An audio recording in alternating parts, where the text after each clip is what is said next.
Good, happy Tuesday morning. Is Tuesday, July 26th, 2022. I'm Riley King, and welcome to this Tuesday morning news update right here on the Riley King Radio Network. Let's get it started with your morning news update right now.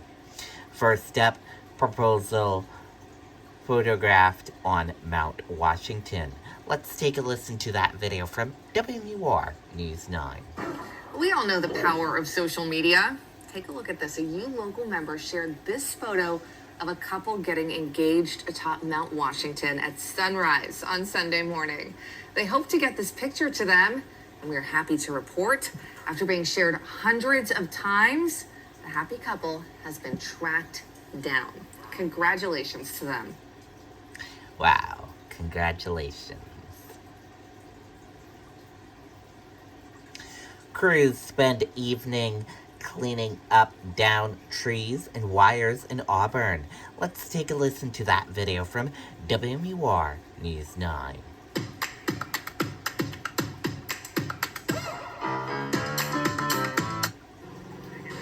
Wild weather in Auburn this afternoon. Heavy wind and rain knocking down 2 trees and breaking 6 utility poles, causing nearly 500 people to lose power. Utility companies will be here all night working on, replacing poles, getting everything back up and going. Fire crews got the call around 2 p.m. for downed electrical wires blocking the road. You're afraid to do anything, right? You're afraid to move in case something else is going to whack you. One driver, Dave Balknap, was trapped inside his car. He says he's okay, just really shaken up. The tree just missing the front of his car. This gust of wind came by like you wouldn't believe. And the first thing I seen was the telephone poles. I can still see them in slow motion, right? And then something hit the windshield, which petrified me. I jammed on the brakes, and this is the result. But, you tell me God wasn't with me. Cleanup and replacement poles were being put up around 5 o'clock. Eversource has several crews here to repair the damage to the electric system, saying in part, quote, they will continue working until all customers have power restored, which could happen incrementally as damage continues to be assessed and those repairs are made. And as for that driver, well, he said he was going to go buy a lottery ticket after today's close call. We're live in Auburn. Hannah Cotter, WMUR News 9. Okay, and there you go on that video and that report.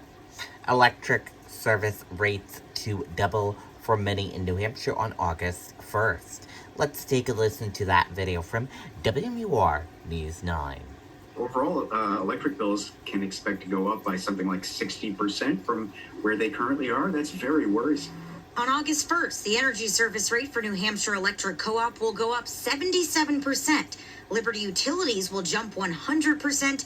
Eversource will rise by 112%. Any increase from Unitil won't happen until December. There are a whole bunch of bad luck things that are happening right now. Cree says the war in Ukraine is driving up global demands for energy and in turn raising prices here at home. Energy burdens fall disproportionately on people with low incomes. And so when you see an increase of that magnitude, it hits hardest on those who can least afford that kind of increase. And people are going to have to make some very difficult budget choices. According to Eversource, energy efficiency is a good tool to save money. Ultimately, your bill is driven by how much electricity you use, regardless of what's happening with those individual rate components at any given time. Eversource spokesperson William Hinkle recommends using larger appliances at lower demand times, not in the afternoon or evening, keeping blinds and shades closed in the heat, and cooking outside when it's hot. Still, he says he knows customers are in a tough spot. During the summer, our customers use on average 25% more energy in New Hampshire. So not only are energy supply rates going up, but customers are going to be using more energy.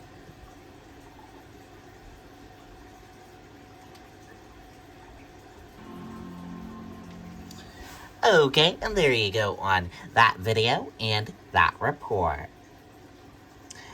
Governor Sununu creates new commission to oversee law enforcement accreditation. Let's take a listen to that video from WMUR News 9. Tonight, Governor Chris Sununu is creating a new commission to oversee law enforcement accreditation in this state. It's one of the recommendations from the 2020 Law Enforcement Accountability Commission. This new commission will review and certify departments that follow national standards and state law and provide training to law enforcement and the public about the accreditation process. Now, this process is voluntary for departments, but it's being hoped that the state program will allow smaller departments to take part who can't afford the federal programs.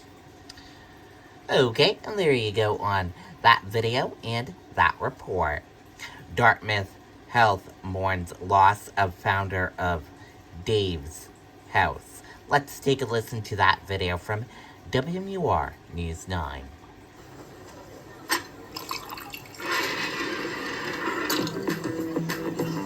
I've always wanted to do that. Next round on me.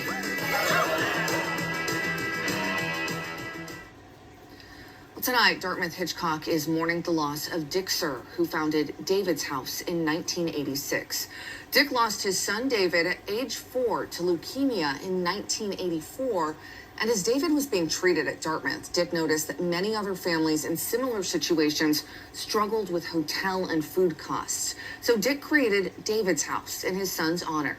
It provides a home away from home and support for children receiving treatments at CHAD. Dick Sir leaves a lasting and important legacy in the Upper Valley. Okay, and there you go on that video and that report. Search underway for escaped Belknap County jailmate inmate. Let's take a listen to that video from WMUR News 9. Officials tell us he's been on the run since shortly after 9:30 last night. Now, the Belknap County Sheriff's Office says they don't believe that force was used during the escape, but they say the inmate, 57-year-old Peter DiBiaso, should be considered dangerous. They don't know if he's become armed since his escape, and they're urging anyone who sees him not to approach him. Now, according to Department of Corrections online inmate search, DiBiaso was awaiting trial on a series of charges, including domestic violence, criminal threatening with a deadly weapon, stalking, and armed career criminal. Now, anyone with information on DiBiaso's whereabouts is urged to call Belknap County Dispatch at the number you see on your screen, 603-527-5454, extension 0. We will certainly keep you posted of any new developments. Reporting live in Laconia, Ray Brewer, WMUR News 9. Okay, and there you go on that video and that report. That does it for the morning news update right here on the Riley King Radio Network. Thank you for tuning in and listening to this morning news update. Have a great day, everyone, and goodbye.